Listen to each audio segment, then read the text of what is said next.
Então, galera, dando continuidade ao assunto do intestino, né, nós vimos de maneira síncrona o intestino delgado e agora ficou essa parte para a gente estudar o intestino grosso de maneira assíncrona. Então, como generalidades, o intestino grosso é a porção do tubo digestório, né, que vai desde o final do íleo até o ânus. Então, a gente estudou o intestino delgado, né, desde lá o duodeno, jejum, íleo, e agora no final desse íleo tem início o intestino grosso, tá? Através de uma junção chamada de íleo secal, porque a gente vai ver que a primeira porção do intestino grosso recebe o nome de seco. Então, contorna o intestino delgado, tá? O intestino grosso, como eu falei lá no início da aula do intestino delgado, como se fosse uma moldura, medindo cerca de 1,5 m de comprimento. Seu diâmetro vai sofrendo uma redução gradual, ocorrendo duas dilatações, uma no início, que é o seco, e uma no final, que a gente dá o nome de ampola retal. Então, tá aqui, ó, essa moldura, tá? Esse é o início, então essa parte aqui vermelho destacada é o íleo. Então a gente vai ter uma junção aqui chamada de íleo secal, então a gente tem essa bolsa, essa dilatação maior chamada de seco. Depois a região dos colos, então colo ascendente, um colo transverso, um colo descendente, um colo sigmoide aqui reto e canal anal, tá? Então vamos olhar nessa imagem aqui, a gente já consegue, por essa imagem, notar algumas diferenças do jejum e do íleo. Então a gente já percebe essas bolsinhas aqui, ó, amareladas, tá? A gente já percebe também uma fita que tem aqui, ó, nesse intestino grosso, que a gente não via no intestino delgado, e a gente vai dar nome a cada estrutura dessa, tá? Então a primeira porção do intestino grosso dilatada, a gente dá o nome de seco, e desse seco existe uma estrutura tubular, né, com a luz internamente de fundo cego, que nós chamamos de apêndice vermiforme. Depois os colos, ascendente, com cerca de 15 centímetros de comprimento, o maior deles, que é o transverso, com 50 centímetros de comprimento, descendente 25 centímetros, o sigmoide 40 centímetros, e no final o reto e canal anal, tá? Ele é diferente, então, do intestino grosso do intestino delgado por apresentar saculações, e essas saculações vocês percebem aqui, ó, que tem um suco, né? Ou seja, umas invaginações desse intestino grosso que vai deixando ele com essas saculações, ou que a gente chama de áustros, tá? Essas bolsinhas amarelas de tecido adiposo, nós vamos chamar de apêndices aumentais do colo, tá? Numa nomenclatura mais antiga, em livros mais antigos, vocês podem encontrar como apêndice epiploico, tá? Mas, anatomicamente falando, é apêndices aumentais do colo.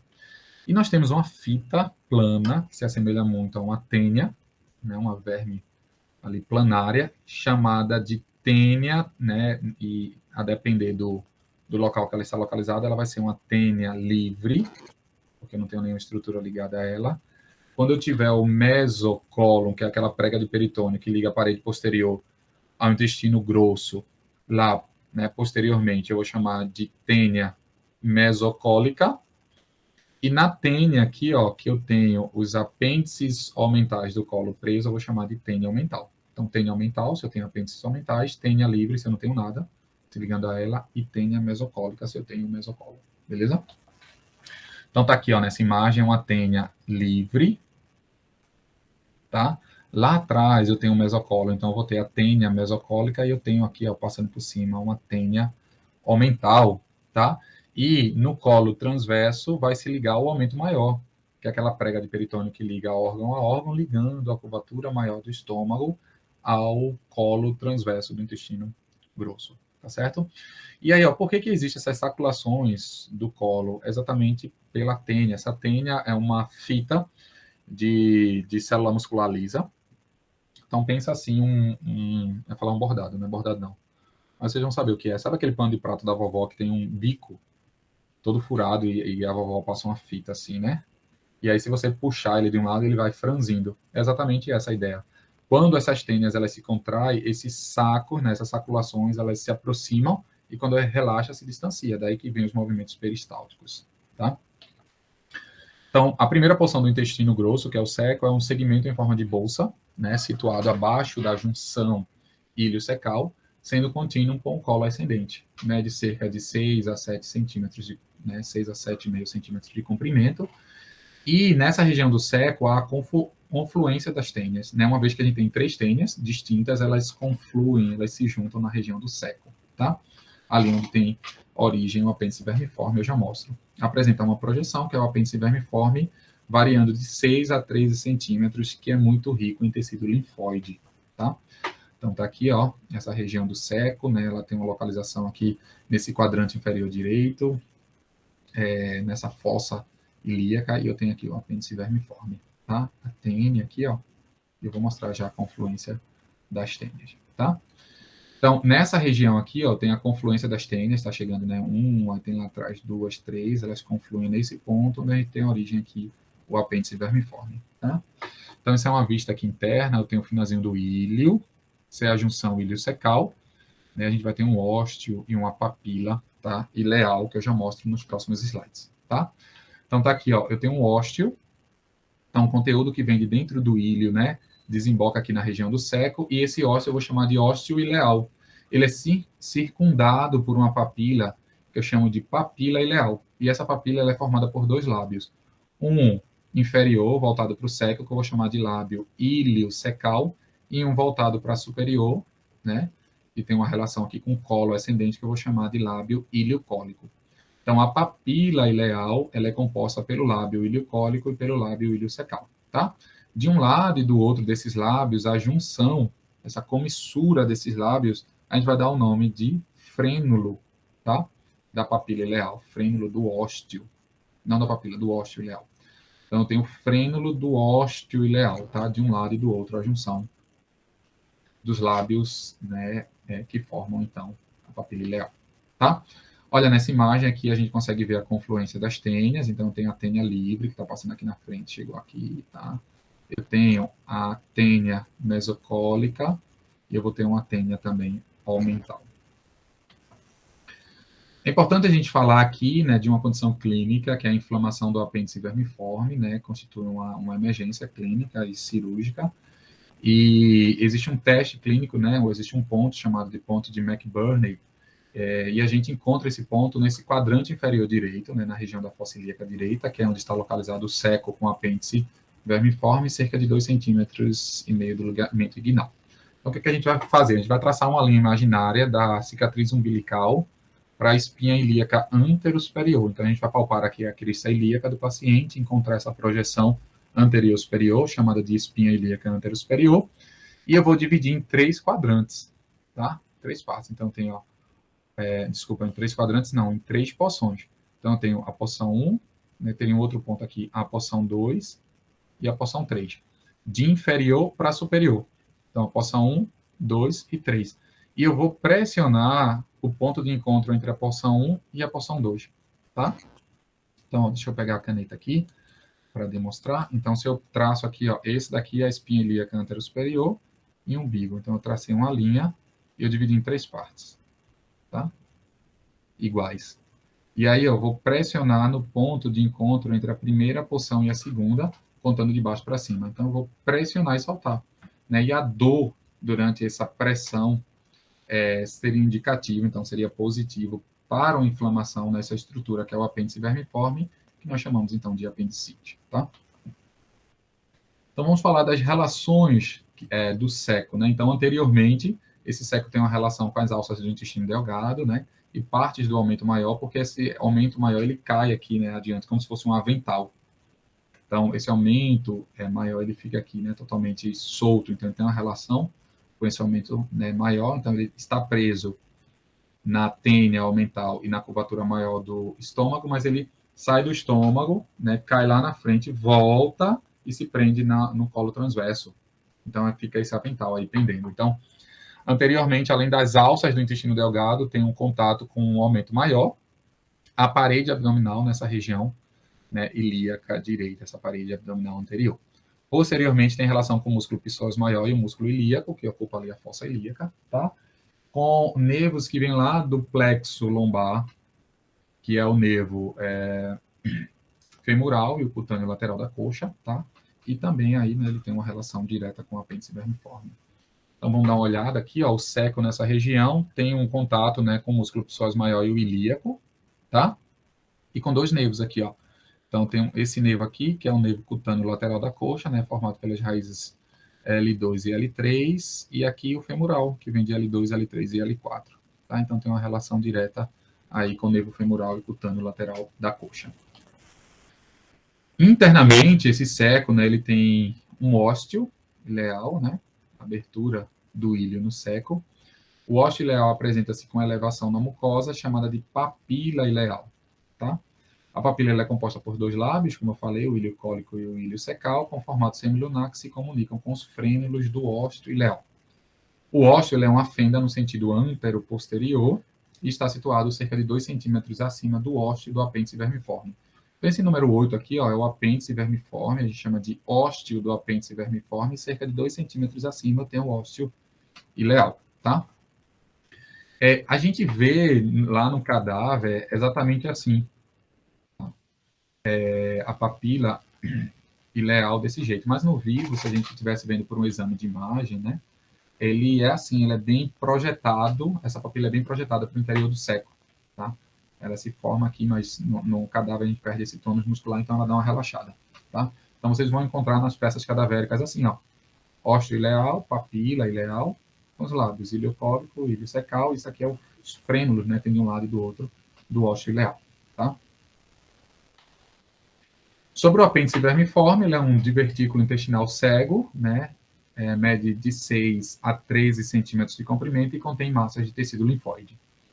Apresenta um mesoapêndice curto, né, então tem uma prega de peritônio que se prende a ele, e ele tem posição variável, sendo mais comum o retrocecal, que é esse aqui, ó. Ele tem uma projeção, né, posterior ao seco, tá? Então, a partir do seco, a gente tem a origem, né, dos colos, a segunda parte, então, do intestino grosso, mede cerca de 1,5 metros, e ele apresenta as tênias e circulações que a gente já viu no seco, tá? A mesma estrutura. A gente pode dividir esses colos em 4 porções distintas, né? Um colo ascendente, um colo transverso, um colo descendente e um colo sigmoide, tá? Então, a primeira parte do colo é a continuação superior do seco, tá? E está localizada aqui nos quadrantes superior e inferior direitos, tá? Então, esse colo ascendente, ele é um retroperitoneal secundariamente, tá? Então, ó, a partir do seco aqui, vocês vão perceber que esses colos, tanto superior e desculpa, tanto o colo ascendente quanto o descendente, eles estão coalescidos à parede abdominal posterior, ao peritônio parietal posterior, tá? Então, o colo ascendente está nos quadrantes superior e inferior direito, e a gente vai ver que o colo descendente estão nos quadrantes superior e inferior esquerdo. Então, quais são as relações desse colo ascendente? Anteriormente, com as alças do intestino delgado, né, que vão passar aqui, o próprio aumento maior.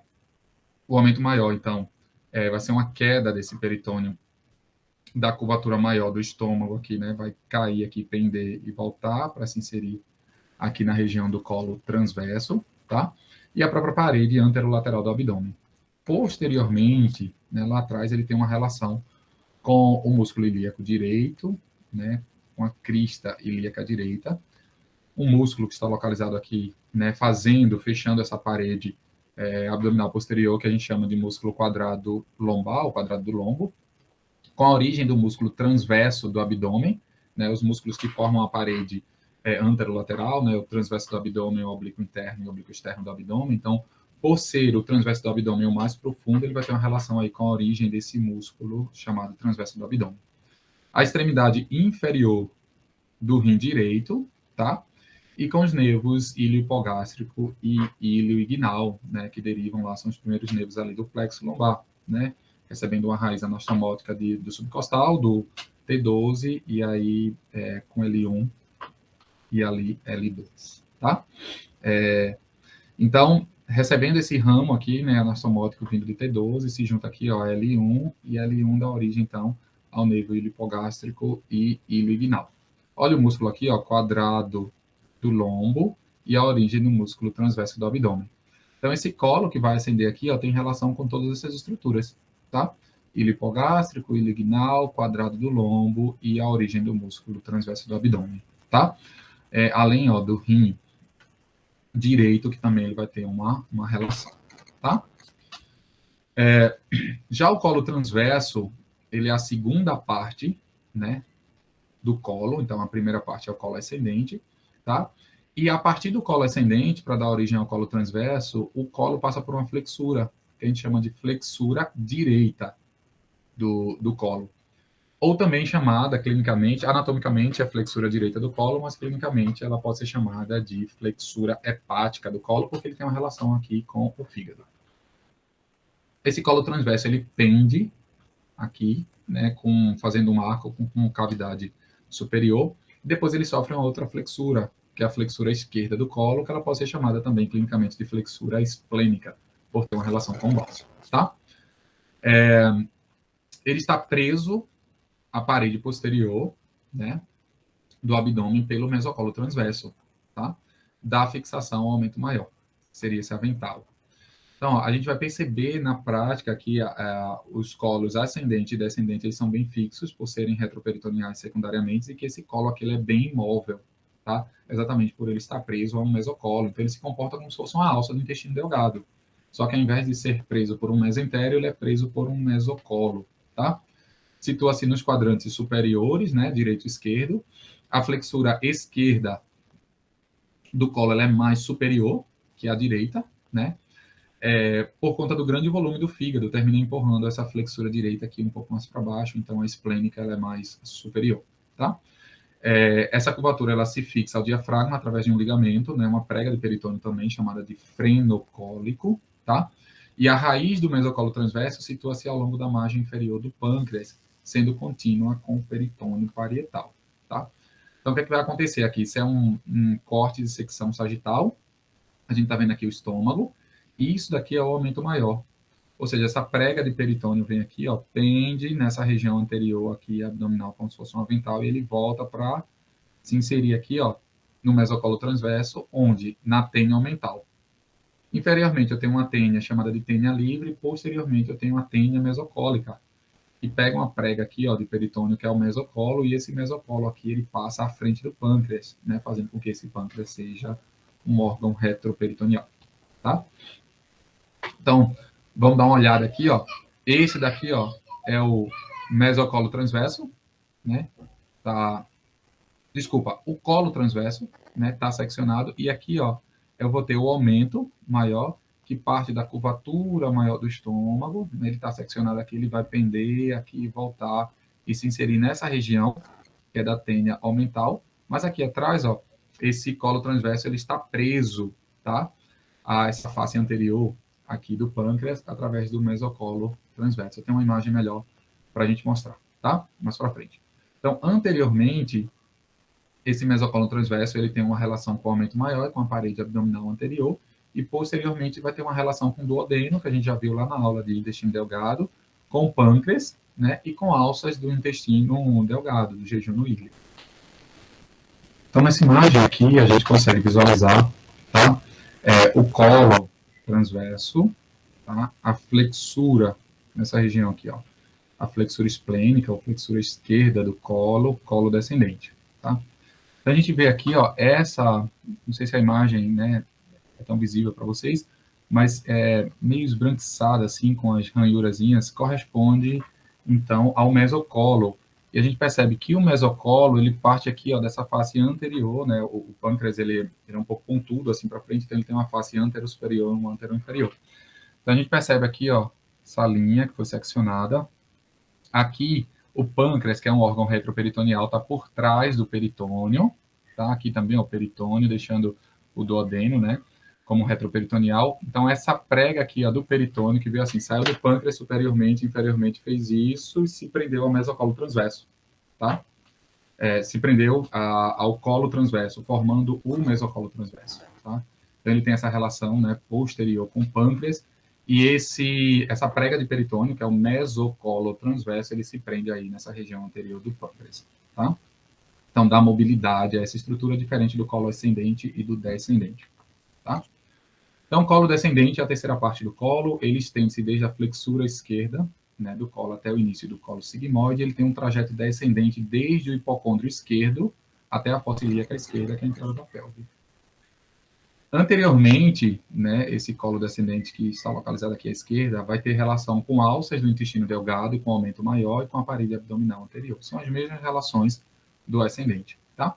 Posteriormente que vai mudar, porque ele está aqui agora no antímero esquerdo do corpo. Então, margem lateral aqui, ó, do rim esquerdo, músculo transverso do abdômen, músculo quadrado do lombo, crista ilíaca, músculo ilíaco esquerdo, tá? O psoas maior esquerdo, os nervos também, né? Ilho hipogástrico e lignal esquerdo, o cutâneo lateral da coxa também, tá? Então, mais acima aqui é ilho hipogástrico e lignal, mas o cutâneo lateral da coxa também ele vai ter uma relação, tá? Então tá aqui, ó, sendo mostrado, né? A origem do músculo transverso do abdômen, quadrado do lombo, o ilho hipogástrico e lignal esquerdo e o músculo aqui, cutâneo lateral da coxa, o nervo, desculpa, cutâneo lateral da coxa, o músculo ilíaco, o músculo psoas maior, né? Tudo isso vai ter relação, então, aí com o colo descendente. E a última porção do colo, que é o sigmoide, está situado entre o colo descendente e o reto, tá? E ele tem a forma de S, por isso que recebe o nome de sigmoide, e ele tem um comprimento aí variável. Ele estende-se desde a fossa ilíaca, né, até mais ou menos a altura da terceira vértebra sacral, S3, e é nessa região onde ele se une ao reto, numa junção que a gente chama de reto-sigmoide, tá? E essa junção reto-sigmoide, ela é marcada pelo desaparecimento das tênias. Então, toda essa estrutura que a gente tem de colo, de saculação, de tênias e de apêndices omentais, elas deixam de existir a partir do momento aí que o colo sigmoide dá origem ao reto, na junção reto-sigmoide, tá? Apresenta um mesocolo sigmoide que permite liberdade de movimento. Então, a gente vai ter um mesocolo transverso e um mesocolo sigmoide, que a gente chama de mesosigmoide também, tá? O que a gente não vai ter mobilidade exatamente na região dos colos ascendente e descendente. Então, está aqui mostrando, a gente vai ver na prática, vocês vão poder pegar e ver que tem bastante mobilidade o colo sigmoide, tá? Assim como nessa imagem está representando aqui uma pessoa pegando também o colo transverso. Tá? Irrigação do intestino grosso. Então, o intestino grosso ele vai receber irrigação das artérias mesentérica superior e mesentérica inferior, tá? Então, da artéria mesentérica superior, a gente estudou os ramos da artéria voltados para a esquerda. Então, a gente viu os ramos ileais, jejunais, ileais, e um ramo da artéria ileocólica, o ramo ileal. Então, todos esses ramos que se voltam para a esquerda, eles irrigavam o intestino delgado, jejum e ilho, certo? Agora a gente vai prestar atenção nos ramos da artéria mesentérica voltada para a direita. Então, a gente tem a própria artéria ileocólica, né, o ramo cólico, e mais duas artérias, a artéria cólica direita e a artéria cólica média. E os ramos provenientes da artéria mesentérica inferior, que é a cólica esquerda, a sigmoides e a retal superior. Então, vamos dar já uma olhada nessa imagem aqui, ó. Eu tenho aqui a artéria mesentérica superior e não tenho mais aqueles ramos voltados para a esquerda, que seria exatamente, né, os jejunais, os ileais, a gente vai desconsiderar. Ele está representado aqui no finalzinho, ó, jejunais e ileais, mas a gente não, nessa imagem, ele não contempla mais aqui superiormente. E a gente vai prestar atenção nesses ramos voltados agora para a direita. Então, quais são os ramos da artéria mesentérica superior voltado para a direita? Então, tem a ileocólica, né, o ramo cólico, tá? E eu tenho também a artéria cólica direita, tá aqui, ó, cólica direita, e a cólica média, tá? A cólica média, a gente vê que tem um ramo aqui que é voltado para a direita e um ramo aqui direcionado para a esquerda. Opa, desculpa.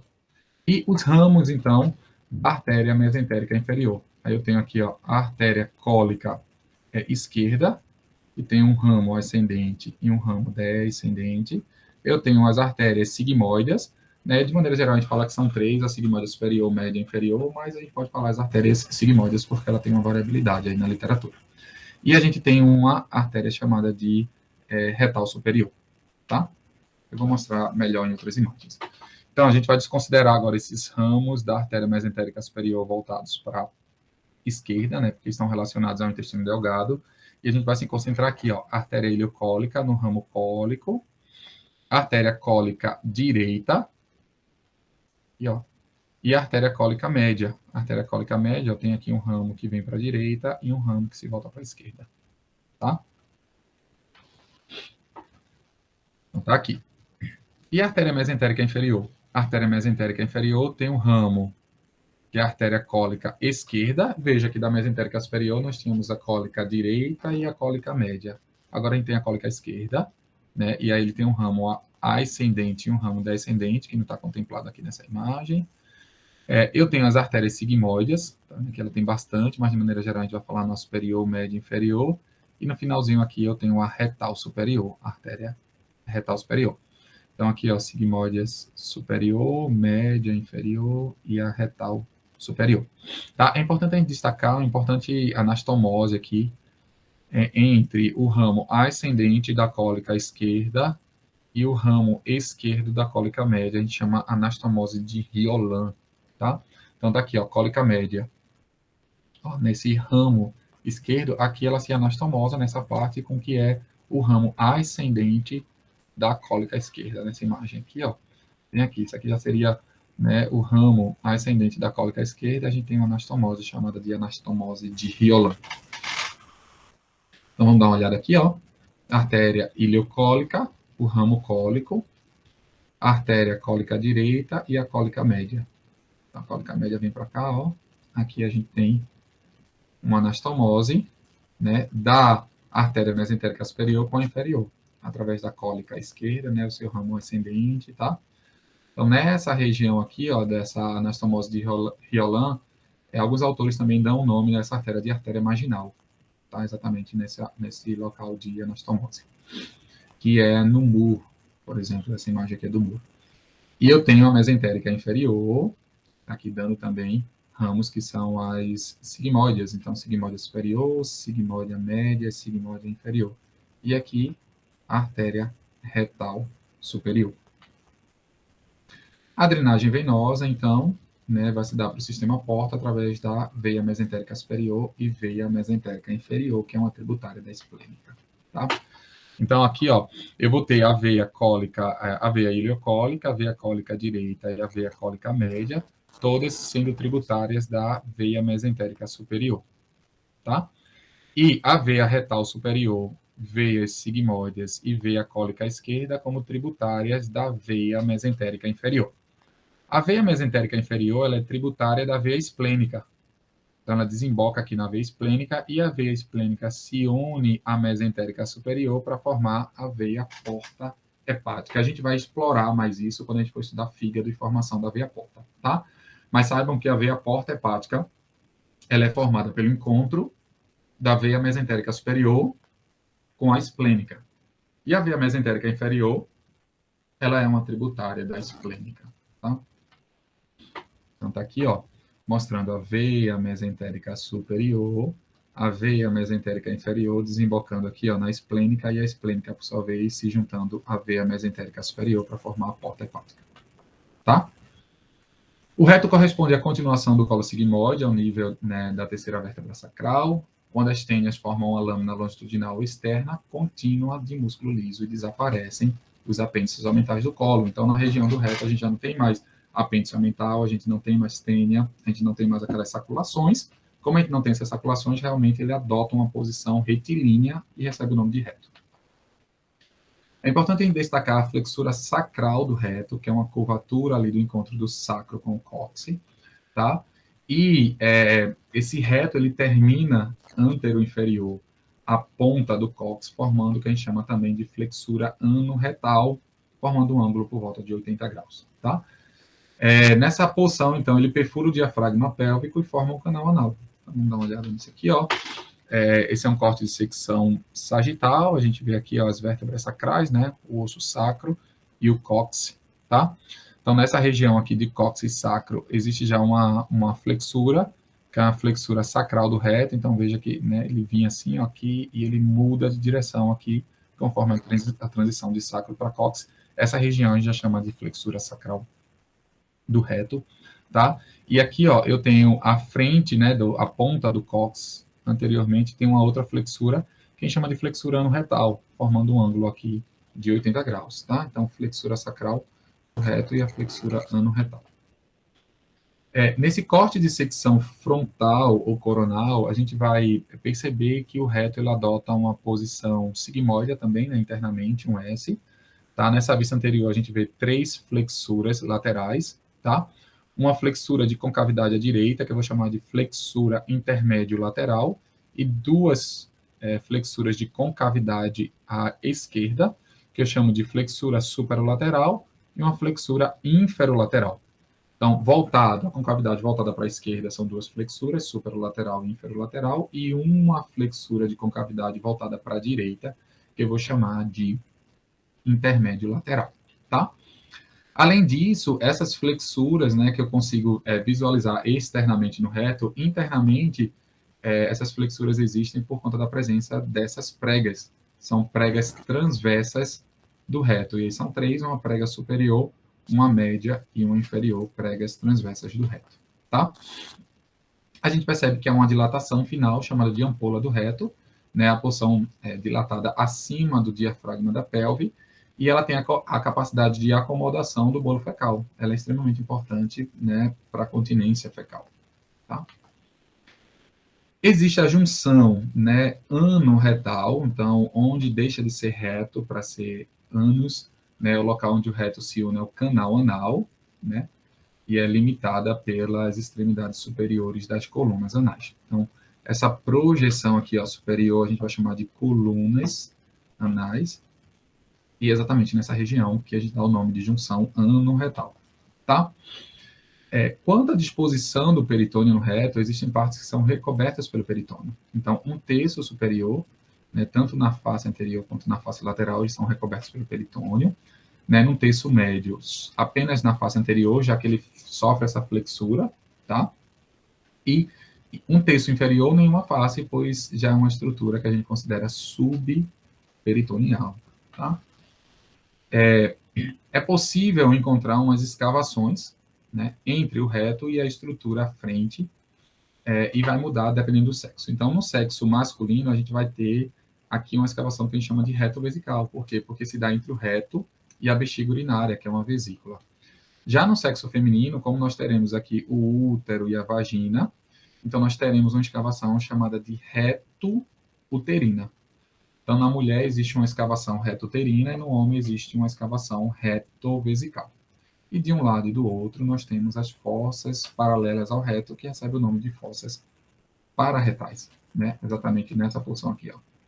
De um lado e do outro são as fossas pararretais. Posteriormente, o reto, né, se relaciona com as vértebras sacrais, né, inferiores, e o cóccix, tá? O corpo ano-coccígeo, que é um ligamento que une o ápice, aqui a ponta do cóccix, ao músculo que contorna o ânus, que é o esfíncter externo do ânus, tá? Tem uma relação também com os vasos sacrais, né, medianos, e o tronco simpático. São relações do reto. Então, ó, nessa vista aqui inferior, né, no sexo masculino, nós temos esse músculo aqui ó, que contorna o ânus, que é o esfíncter externo do ânus, e nós temos essa estrutura aqui ligamentar, que nós chamamos de corpo anococcígeo, tá? É o que eu citei no slide anterior. Anteriormente, no homem, o fundo da bexiga, né, então tem aqui ó, o fundo da bexiga, a escavação retovesical, os ureteres, né, o ducto deferente, a glândula, né, seminal, tá? A próstata aqui embaixo, e um septo chamado de reto vesical, tá? Tecido fibroso. Anteriormente, na mulher, a escavação reto-uterina, então aqui o reto tem uma relação anterior com a vagina e com o septo, que a gente chama de reto vaginal, tá? A irrigação do reto se dá, então, por três artérias, que são as artérias retais, superior, média e inferior. A gente já viu a artéria retal superior. Essa artéria retal superior, né, é um ramo da mesentérica inferior.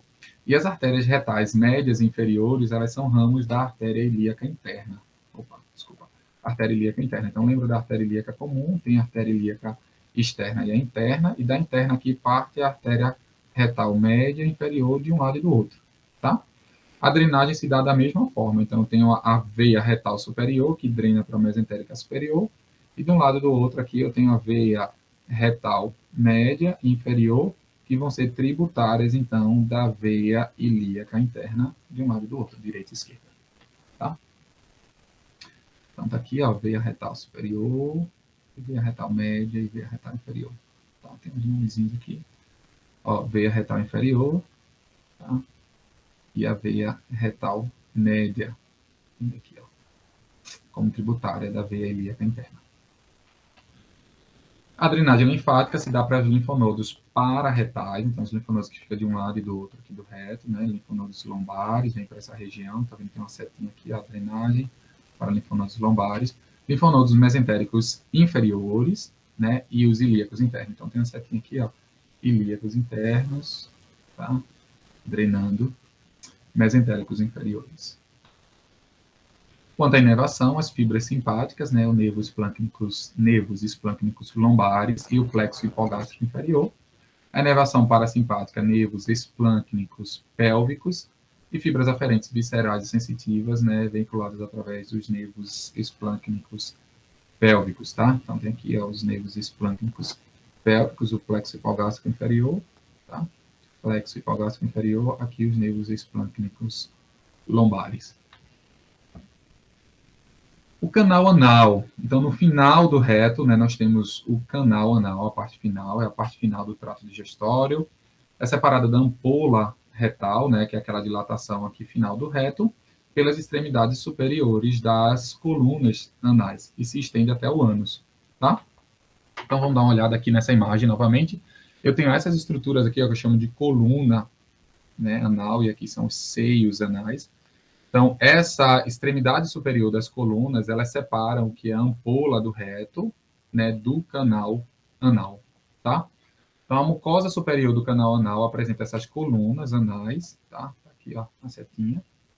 E entre essas tem o que nós chamamos de seios anais, tá? Então, a concavidade, né, voltada para superior, entre uma coluna renal e outra, nós chamamos de seio.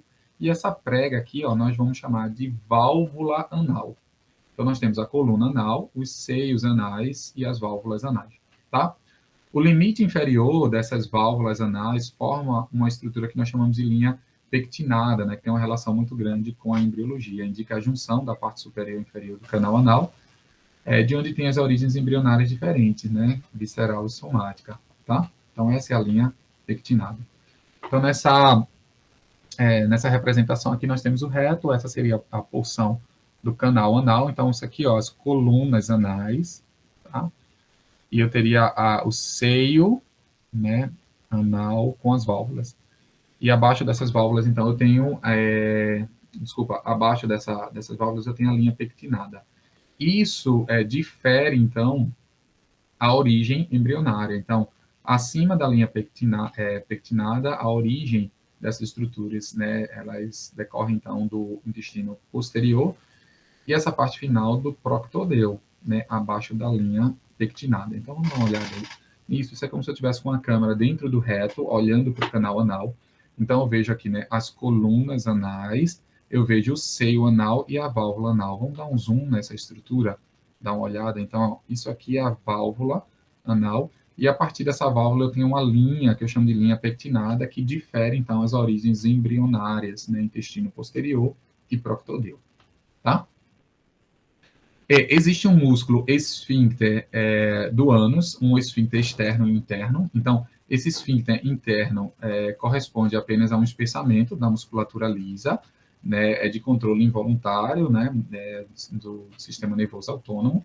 E eu tenho um músculo de controle voluntário, que é o músculo esfíncter externo do ânus. Pela terminologia anatômica, a gente tem esfíncter externo interno do ânus, musculatura lisa, e esfíncter externo do ânus, musculatura estriada esquelética. Mas é comum muitos autores subdividirem o músculo esfíncter externo do ânus em porções. Então, a gente tem uma porção subcutânea, tá? Uma porção superficial e uma porção mais profunda, tá? Então, essa região aqui, ó, desse espessamento, né? Isso é uma vista na região do períneo, feminino e masculino. Então, esse músculo que circunda o ânus é o esfíncter externo do ânus, tá? E aí, alguns autores vão dividir em 3 porções, uma porção subcutânea, superficial e profunda, tá? Mas pela terminologia anatômica a gente não tem essa divisão. Então, por exemplo, nessa imagem aqui, ó, que é a imagem do néter, né, após aqui, ó, perfurar o diafragma da pelve, né, então, vocês vão estudar em breve, ou já estudaram, o músculo levantador do ânus. Então, quando ele perfura aqui, ó, o néter, ele divide em 3 porções, que juntas essas porções, elas formam o esfíncter externo do ânus. Mas aqui ele fala que é a porção subcutânea, a porção superficial e a porção profunda, mas para fins de terminologia anatômica é o músculo esfíncter externo do ânus, tá? A irrigação se dá pela artéria mesmo do reto, né? O canal anal, a artéria retal superior, média e inferior. Então, a retal superior é como um ramo, né, da artéria mesentérica inferior, e a retal média inferior como ramos da artéria ilíaca interna. A drenagem se dá da mesma forma, a retal superior, tributária da mesentérica inferior, e as retais médias e inferiores, tributárias, então, da ilíaca interna. A drenagem se dá para linfonodos ignais superficiais, então essa setinha aqui, ó, a parte final, né, do canal anal aqui, ó, é drenado para os linfonodos ignais superficiais, tá? A parte superior, então, do canal anal, a inervação se dá pelo nervo hipogástrico inferior, sensitivo, né, ao estiramento. A parte inferior, nervos retais inferiores, ramos do nervo pudendo, então sensitivo ao toque, dor e temperatura, né, com estereoceptores de maneira geral. Músculo esfíncter externo do ânus, nervo retal inferior, que é um ramo do nervo pudendo, né, que deriva lá do plexo sacral, e o ramo perineal do nervo S4, e o músculo esfíncter interno do ânus são nervos esplâncnicos pélvicos e plexo hipogástrico inferior, então de controle involuntário, sistema nervoso autônomo. Então é isso, pessoal. Agradeço a vocês a paciência. Aqui está o meu e-mail. Se vocês tiverem alguma dúvida, vocês podem entrar em contato comigo, além do WhatsApp que eu já disponibilizei. Certo? Um abraço para todos, bons estudos.